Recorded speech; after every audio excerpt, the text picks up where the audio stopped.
I finally reached my dream of opening a small bakery out of my home. The morning I put up my first sign, my neighbors stormed over, screaming, "This is a residential area, you idiot. You're lowering my property value." I tried to calm her, but she shouted in my face, "I'll make sure you're shut down before you sell one muffin." 2 days later, inspectors showed up with a stack of anonymous complaints.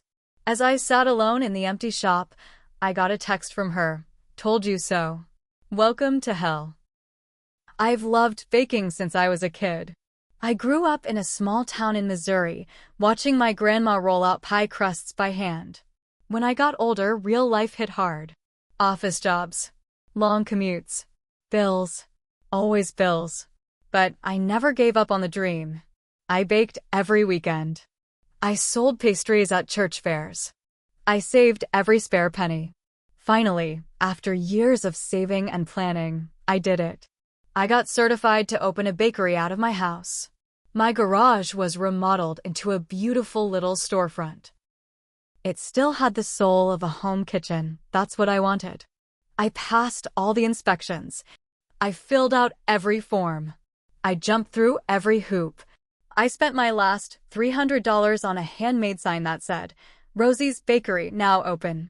The morning I stuck it in the grass, I thought I was going to cry from happiness. I never thought about Marlene. I mean, sure, she was mean. Always was. But I figured, who could hate fresh bread and cookies? Who could hate someone chasing a dream? God, I was naive. At 7:17 a.m., she charged across the yard, so fast I thought her little dog was going to get whiplash. Her face was red like she was ready to explode. "This is a residential area, you idiot," she screamed, so loud my ears hurt. "You're gonna ruin everything. You're gonna drag property values down. No one's gonna want to live next to your trashy little muffin shop." I put my hands up. "Marlene, I have all the permits. I made sure everything was by the book." She cut me off by stabbing a finger right into my chest. "I don't care. I'll have you shut down before you sell one damn muffin. You'll be sorry you ever messed with me." Then she stomped off, her little dog yapping like crazy. That should have been the end of it. Neighbors fight. It happens. But Marlene didn't fight. Marlene declared war. 2 days later, before I could even get my first repeat customer, a city inspector showed up. He wasn't mean. Actually, he looked kind of embarrassed. "I'm here because of several anonymous complaints," he said, flipping through his clipboard. There were dozens of them. Noise, smells, parking, health code violations. All lies. Every single one. But still, procedure was procedure. He gave me a temporary shutdown notice, pending investigation. My heart felt like it stopped. After he left, I just sat behind my counter, staring at the wall. It felt like every hope I had was bleeding out of me. Then my phone buzzed. A text from an unknown number. "Told you so. Welcome to hell." I won't lie to you. I broke down. I sat on the cold kitchen floor that night and cried until I couldn't breathe. It wasn't just a business. It was everything I had been fighting for. And she crushed it just because she could. I thought about giving up. I even started looking at job listings again. But something inside me said no. Not this time. I stopped thinking like a victim. I started thinking like her. I started digging. And it didn't take long to find the dirt. Turns out, Marlene wasn't exactly a model citizen. She was running an illegal dog-sitting business out of her house. Her basement apartment was an illegal rental, uninspected, undeclared. She built a massive deck last summer without any permits. Her nephew, the one staying with her, he had a violent criminal record and was supposed to be living somewhere else. She was breaking about 10 times more laws than I ever could. And she was so smug about it, she didn't even try to hide it. I started small. I made a fake Facebook account. I joined the local pet owners group. I posted, "Careful not to sound bitter. Hey, has anyone ever boarded their dog with Marlene last name?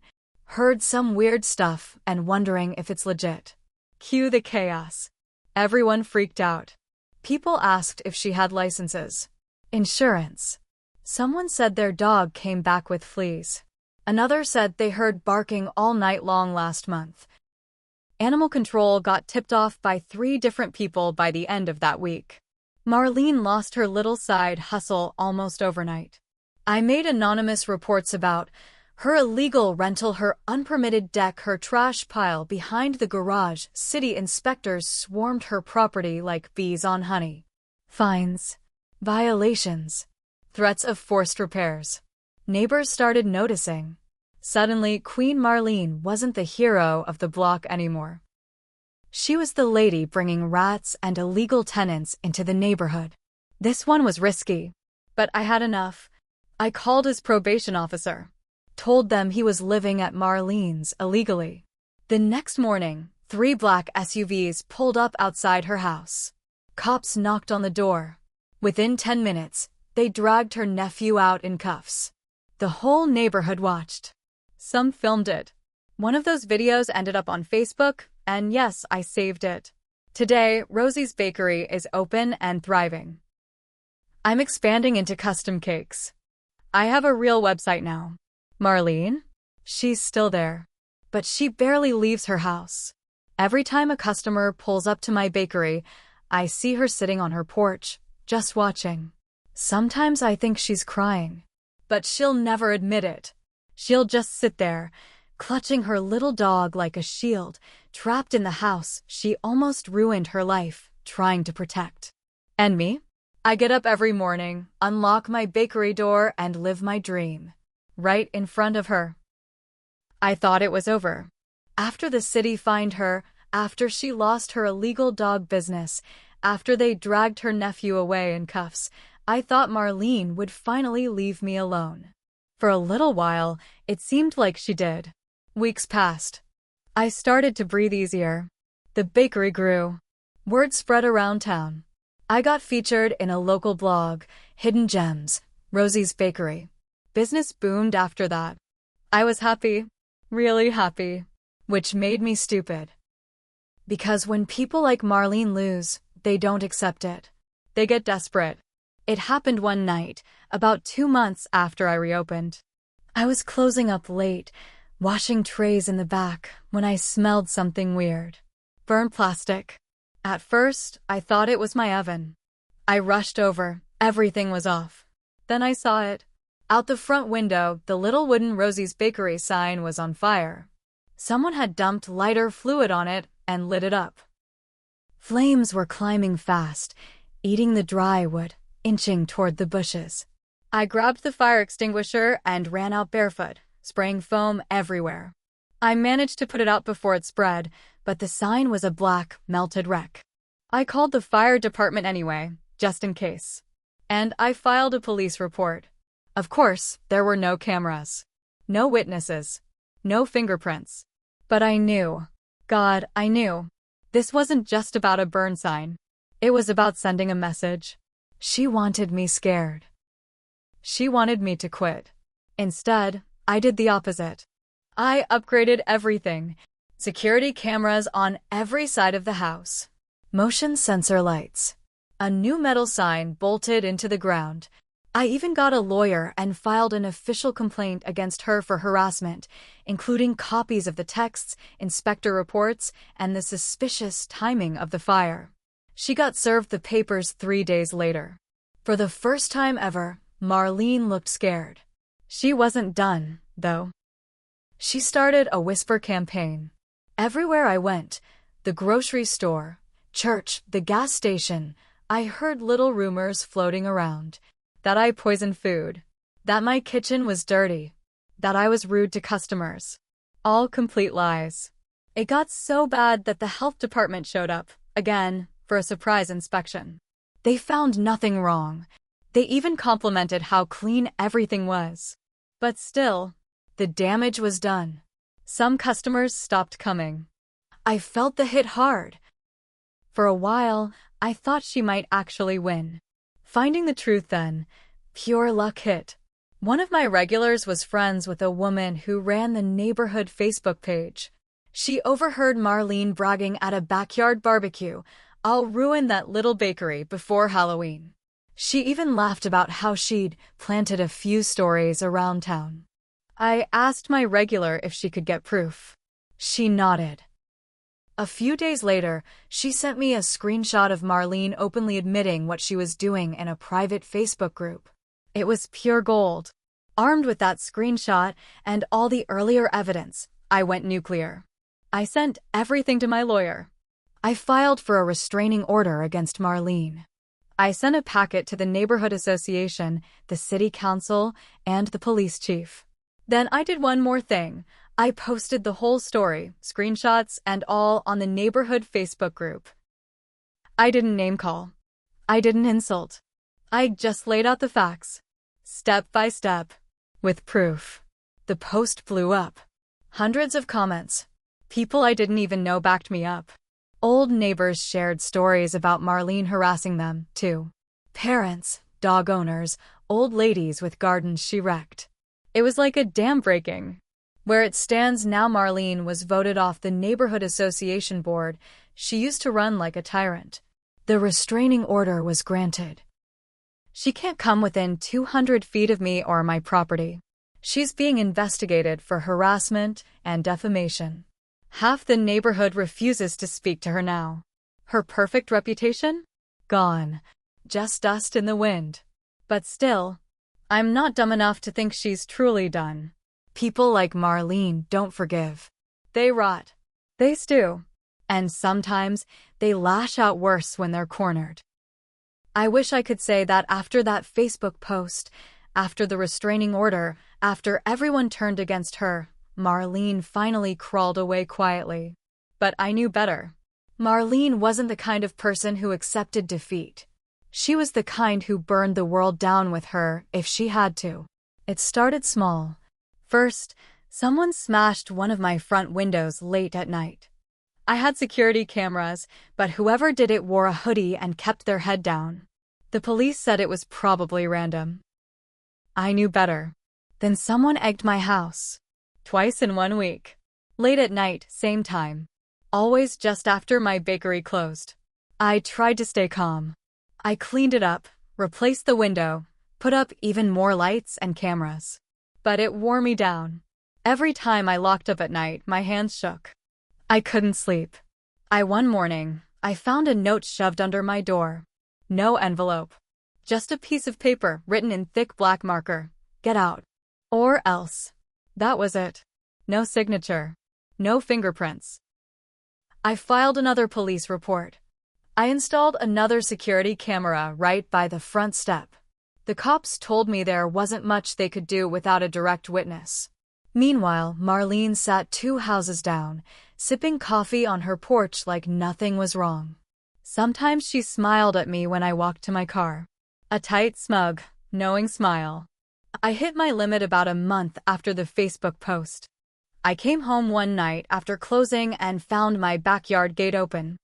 I always locked it. I knew I had. My heart was hammering so loud I couldn't think. I ran to the back and found muddy footprints on the path leading up to my bakery's back door. Someone had been there. Maybe trying to get in. Maybe scoping it out. I called the police again. They found the footprints but nothing else. They suggested maybe it was an animal. I suggested maybe they pull their heads out of their asses. That night, I didn't sleep. I sat up all night with a baseball bat across my lap. That's when I got an idea. If the police weren't going to catch her, maybe I would. I borrowed a trick from a friend who worked security. I bought a cheap wallet, filled it with scrap paper, and left it just inside the backyard gate, half hidden under a fake potted plant. I put a tiny tracking device inside the wallet, linked straight to my phone. Then I waited. 2 nights. 3. On the 4th night, my phone buzzed at 3:12 a.m. The tracker was moving. Fast. Out of my yard, down the street, toward Marlene's house.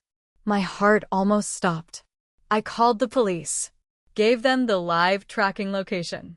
When they showed up at her door 10 minutes later, they found the fake wallet stuffed under a pile of newspapers in her recycling bin.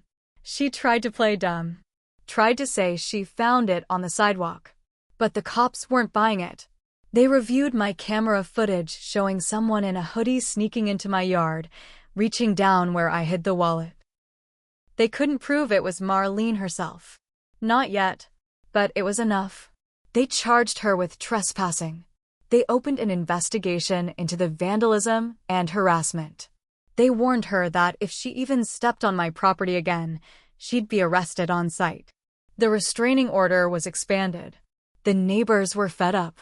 She started getting threatening letters herself from the neighborhood association, warning her she was one complaint away from being forcibly removed from the community for ongoing harassment and public safety threats.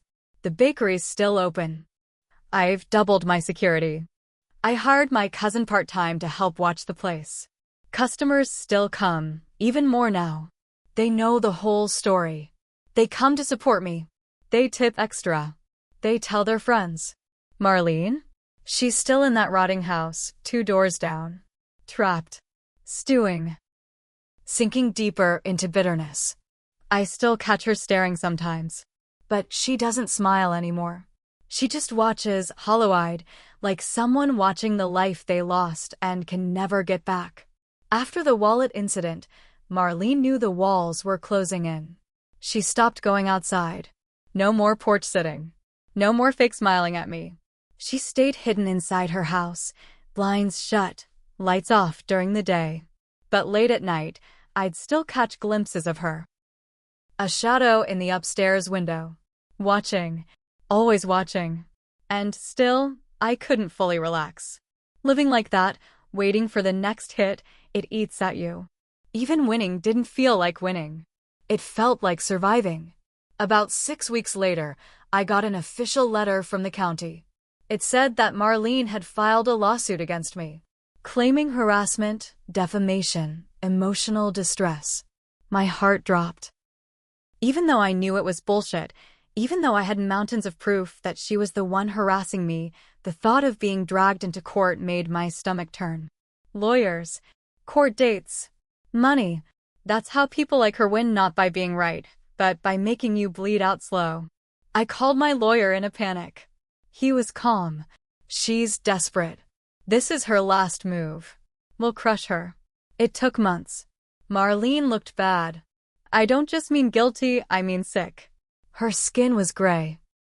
Her hands shook when she tried to hold her little notebook of lies. Meanwhile, we had everything. Security footage. Witnesses. Screenshots. Official city reports. When it was my turn to speak, I kept it simple. I just wanted to run my bakery. She wanted to destroy it. I defended myself. That's it. It was enough. The judge dismissed her case with prejudice, meaning she couldn't refile.